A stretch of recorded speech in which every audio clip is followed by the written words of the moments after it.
welcome the Reverend Dr. LaShante Walker. Her biography is in your bulletin, but allow me to hit some of the highlights that will encourage us to pray for her.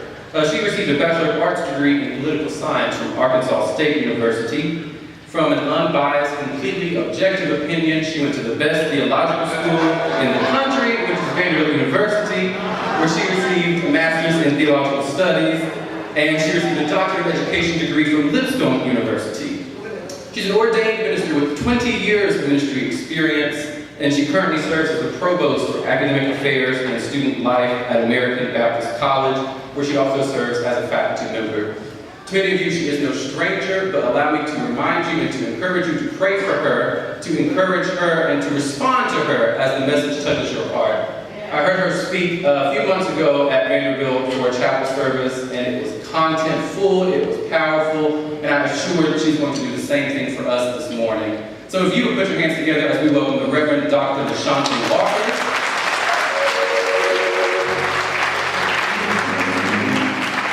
And you would prepare your hearts and minds to be fertile soil to receive this word after we receive the next selection from the Meharry Gospel Choir.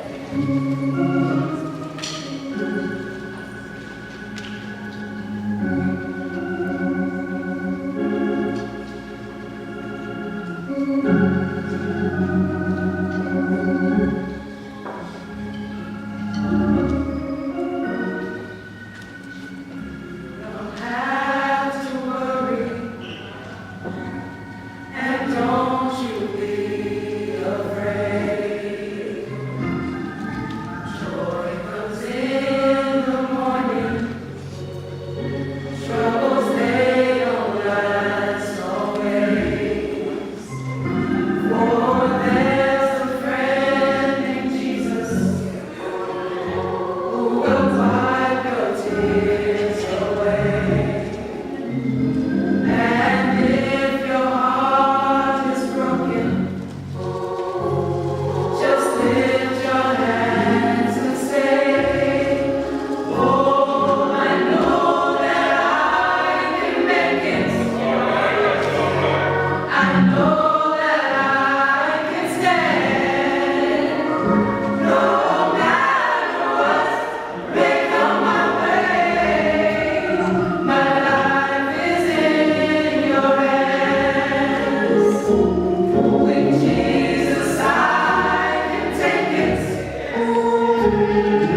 to be. Because you would not be in your right mind. You would not have the activity of your limbs if it were not for your life being in the hands of God.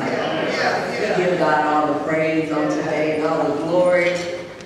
For this is the day that He has made, and we're going to rejoice and be glad in it. You know, I am just excited about being a part of your college ministry on today, so I give God all the praise for the invitation. Thank you to your pastor, the Reverend Dr. Harold Love Jr. God bless you for the invite to the college leaders, the college ministry here. Thank you. Thank you so much for your hospitality, and thank you for greeting me on today. I see a couple of familiar faces in the audience. I'm not going to start calling names, but thank you so much for being here.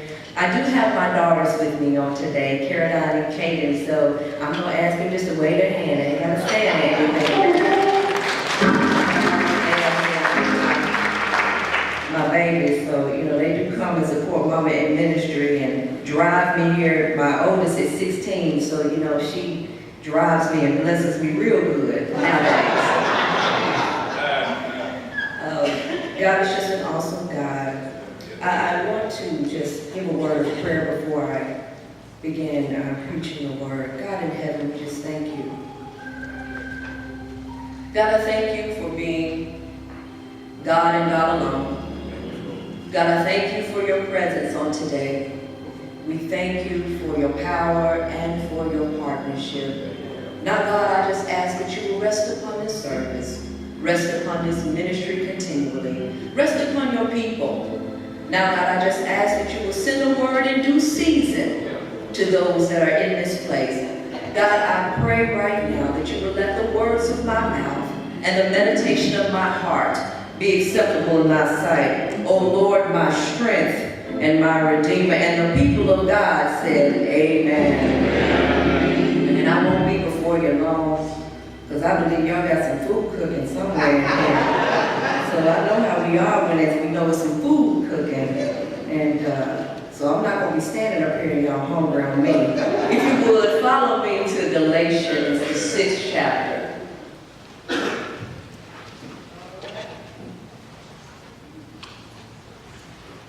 While you're finding that, I do bring you greetings from American Baptist College and from Mount Zion Baptist Church here in Nashville. Again, that's Galatians chapter 6. And I'm just going to rest on the 9th verse this morning. I'll be reading from the NIV version. When you have it, say amen. Amen. The scripture reads, "Let us not be weary in doing good. For at the proper time, we will reap a harvest if we do not give up." Or some versions said, if we don't faint. I just want to talk to you for a little while from the message title of Don't Give Up in the Process. Don't give up in the process. Living in America in 2018 is something. It is a physical, emotional, and spiritual chore that has the ability to drain people on a daily basis. When you turn on the news, you see all the drama that's going on in the White House. You see all the drama that's going on around the country. And every day the local news and the national news stations broadcast a lot of what is wrong and very little of what is right. We have a governmental structure which has woven ostracizing and oppressing black and brown bodies into its very history with systematic process like mass incarceration, zero tolerance immigration policy, discrimination, and criminalization. The stigma of mass shootings plague public places like schools, concerts, movie theaters, the Waffle House, and even, yes, even the church. Politically driven organizations such as the NRA have shown us they care more about their guns than the people who are affected by the gun violence, such as in the case of the victims of the Santa Fe High School shooting, where the solution has been suggested that we put more guns in school instead of making guns less accessible. A governmental and medical community who give more attention to the opioid crisis than the ongoing mental health and drug crisis in the communities that they are hoping to completely gentrify. A dying church community that is more concerned with serving self instead of God. We live in times where deception no longer hides and waits for the opportunity to prey on the idle minds of believers and unbelievers alike. But it is a major force that we see at play within our society. We live in a time where ignorance truly is bliss. A time when Make America Great Again seems to override the pleas for a black life to matter. A time when Colin Kaepernick takes a knee in silent protest and loses his job, but the entire administration of 45 cannot go a day without a scandal and still remain in office. These are just a few of things going on around us, and we haven't even touched on what you are going through in your personal life. Having little to no financial aid, messed up relationships, no transportations, the loss of your scholarship, you got child care struggles, loss of a family member, just to name a few. Like the songwriter says, tragedies are commonplace. And with all of this going on around us and in our lives, it is difficult not to grow weary. And it is hard not to want to give up. And I know life may not be what you dreamed of, and you want to throw in the towel and walk away, but I stopped by this morning to give you some encouragement and tell you don't give up in the process. And one of the first things you have to learn to do is learn to be stable where God sent you. Learn to be stable where God sent you. Paul gives the Galatians what is called maxims, which are short statements by which to judge their behavior. He is teaching them how to navigate life as a Christian. He is giving them guiding principles that will not only get them started to begin their process, but how to make it through the process of what they are encountering in their lives. So he gives several statements throughout the 6th chapter of Galatians. The first statement he gives is take care that you not be tempted in verse 1. Then he goes on in verse 2 and he says, bear each other's burden. Learn how to support each other. Learn how to hold each other up when you're going through the process of life. Thirdly, he says, do not be deceived. God is not mocked. Teaching on the principle of sowing and reaping. If you sow into good ground, if you sow good things, you'll reap good things. You'll reap in good ground. But if you sow negative things, if you sow bad things, if you sow triflingness, you're going to reap those things. He goes on a little bit further and he gets to this 9th verse that is our subject text on today. He says, do not be weary. Do not be weary. Don't give up hope. Paul's message to the Galatians was timely then. It is timely now for what we're going through. The Greek verb for the phrase grow weary means not to lose heart. Don't become disconnected. Don't lose your passion. Don't abandon the things that you love. Revelations tell us we have left our first love. If you wanted it back then, if you wanted it when you first started the process, just because you fell on hard times doesn't mean you need to give up. Regardless of what you are facing currently, you are in the place that God called you to be in for this season. If your first decision was the best decision when you started, it's still the best decision now. You are simply feeling the pains of the process. You are going through growing pains. Y'all know how it is. You have those little pains in your body when you were going to the stages of childhood and adolescence, and you have those pains when your body is going to the next level, when you're going through the growth process. So what you're going through right now, what you're feeling, being tired, being sick and tired of being sick and tired, is just a part of the process. You're going through some growing pains because you're trying to get to the next level in life. And so when you're moving from a childlike understanding of what God has called you to do to having to become more accountable, you will experience some growing pains. Look at your neighbor and say, I'm just going through growing pains. I'm just going through growing pains. My word for you today is don't move from the place where you are planted. You need to learn how to stay right there. 1 Corinthians 15 and 58 gives us this word of encouragement. It says, beloved brethren, be steadfast,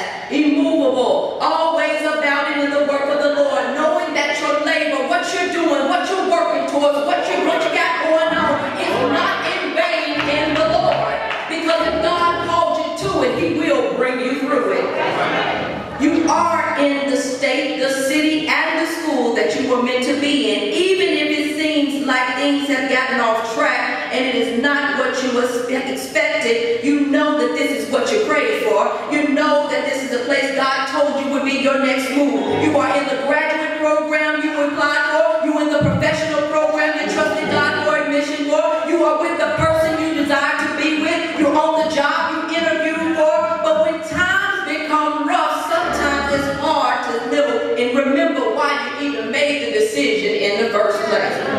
I'm reminded of 8 years ago in 2010 when I first arrived in Nashville, Tennessee. Stepping out on faith, moving here to attend graduate school, and I'll never forget when I first pulled up to my apartment to move in. I'm convinced that they used a stock photo to lure me in to come in, and I was quite perplexed when I first got there. The apartment complex was not what I expected, and it was the first thing that I went through, and I continued on a little bit further, and in the spring of 2011, it was one of the worst winter storms I had ever encountered. Now, I'm a little country girl from Arkansas, and they salt the roads, and you put chains on your tires, and you do all those things, but when I was here, you were just slipping and sliding, and I didn't know what to do with the weather, and I was quite frustrated with the process, and I continued even then to second guess why I had made the decision to move to Nashville, Tennessee. I continued to go on a little bit further. I took a part-time job. Now, I've been working full-time for many years, and I took a part-time job to go through a full-time graduate school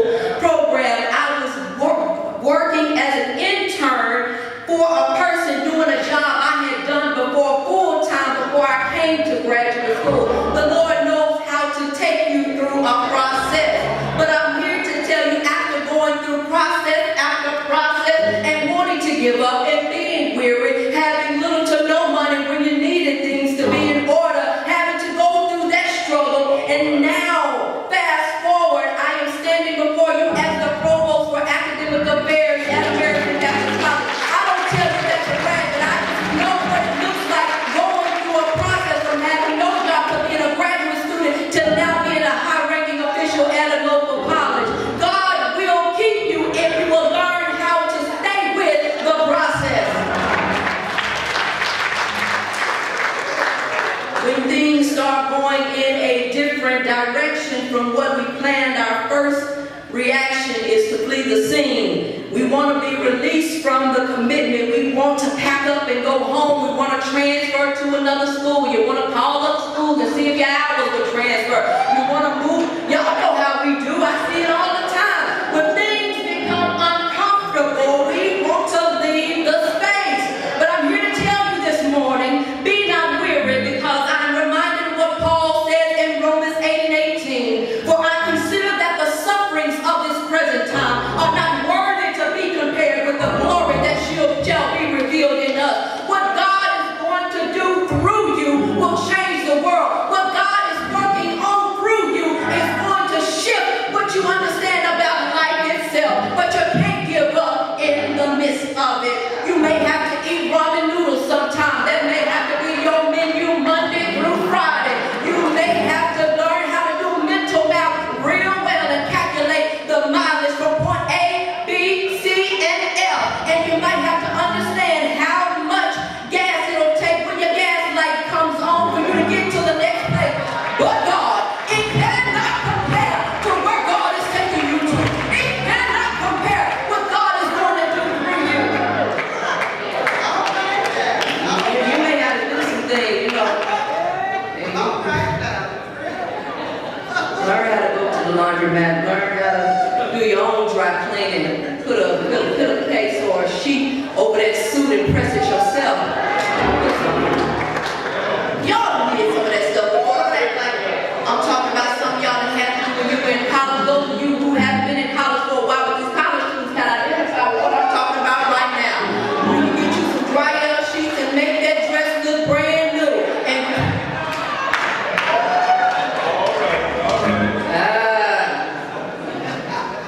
but if you hang in there, what you had to endure will become a distant memory, and when the glory is revealed on your life, when you got that degree in your hand, when you land that job that you wanted, when you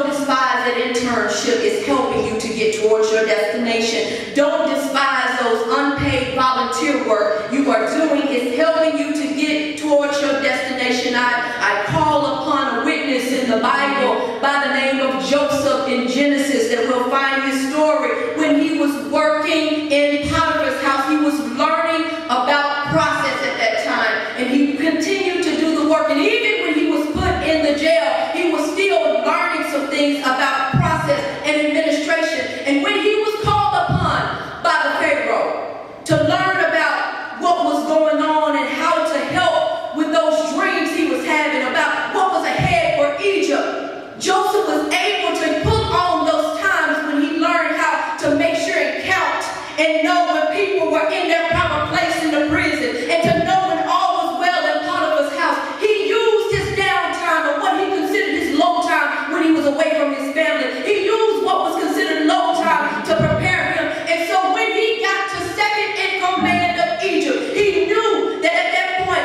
that what he had stored up, what he had prepared for, would allow him to go up. Sometimes you got to learn how to use this downtime, this prep time, to store up some things so that when you're ready, you can go up. You need to do what Sierra says and learn how to level up. You need to learn how to level up with your focus. You need to learn how to level up with your money. You need to learn how to level up with your capital, your personal capital, your professional capital. You need to learn how to level up. So when you level up, you are able to demonstrate responsibility, dependability, and accountability, loyalty, and consistency. And you will understand this one thing, that if you remain committed to the process, it will be worth it if you stay with it. It'll be worth it if you stay with it. Paul said to Timothy in 2 Timothy 4, around about the 7th and the 8th verse, in what is considered his valedictorian speech, he said, I fought a good fight. I have finished my course, and I have kept the faith. Paul never said he got an A, but he said, I fought a good fight. I stayed with it a little while. I finished the race. I kept running when I felt like I had weights on me. I kept running when other people were pulling me back. I kept running when people were talking about me. And he said, finally, there is laid up for me the crown of righteousness, which the Lord, the righteous judge, will give me on that day, and not to me only, but to all who have loved his appearing. Your crown is going to be that degree. Your crown and your reward is going to be when you walk across that stage. Your crown and reward is when you learn how to finish a thing. College and professional degree programs are not about the best, brightest, and the smartest. That's all good, and we like to have those students with those 3.5 and 3.8 degrees. But the thing that sets you apart from other people is that you can learn how to finish a thing. If you just stay with it, God can bless you. If you just stick it out and don't give up, God can be with you and bless what you're doing. But it's all about process, and it doesn't matter how long your process took. Just know that God will make good on it, and you'll make it to your promise. I'm reminded of a story that I once heard, and I'm almost done, about the elephant and the dog. An elephant and a dog became pregnant at the same time. 3 months down the line, the dog gave birth to puppies, 6 puppies. 6 months later, the dog was pregnant again. 9 months on, it gave birth to another dozen puppies. The pattern continued, and on the 18th month, the dog approached the elephant questioning, are you sure you're pregnant? We became pregnant on the same date. I have given birth 3 times to a dozen puppies, yet you are still pregnant. What's going on? Somebody say process. The elephant replied, there is something I want you to understand. What I am carrying is not a puppet, but it's an elephant. I only give birth to 1 in 2 years. When my baby hits the ground, the earth feels it. When my baby crosses the road, the human being stop and function admiration. Although it may take longer to get there, what I'm carrying is mighty and great. It may take you longer to get your degree. It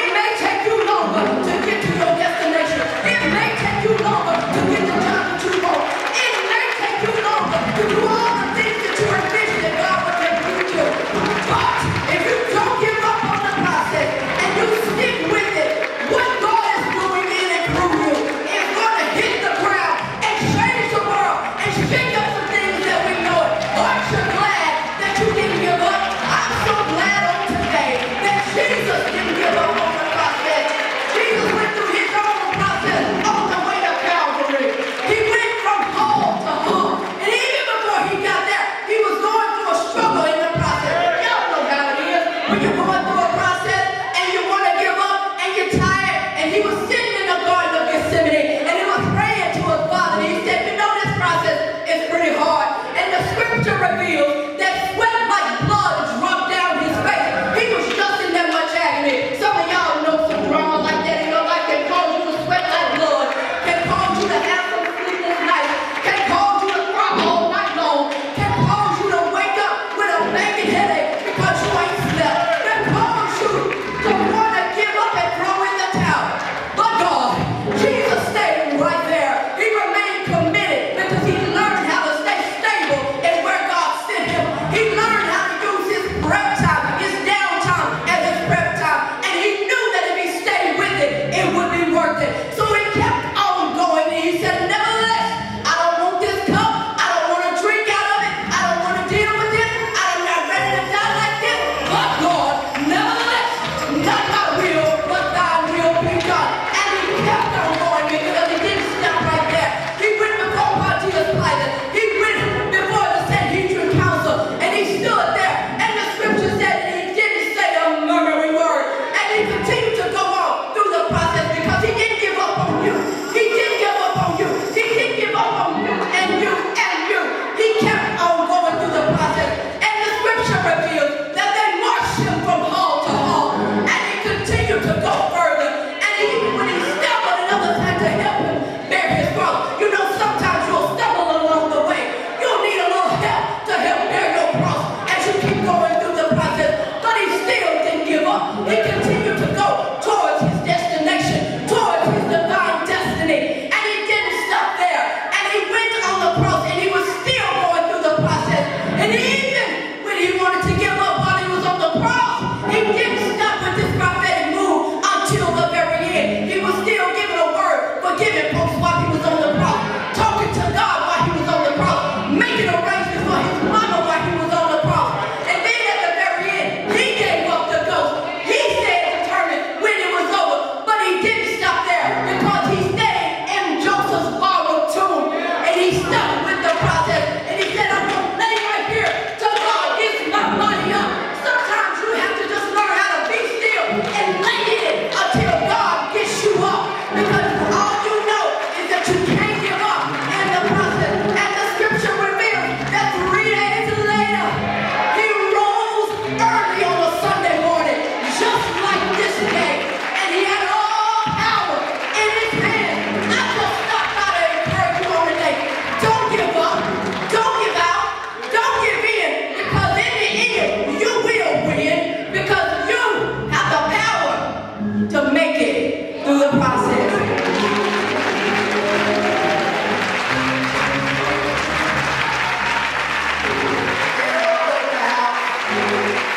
I just want to pray for you. I just pray for y'all to seal this word. Because you know, the enemy will come when you're trying to make it through your struggle, when you're trying to make it through the process. The enemy will come. Doesn't matter how much knowledge, how much education you have, how many degrees you got on the wall. Sometimes you just need somebody to tell you, don't give up, baby. Keep going. Be encouraged.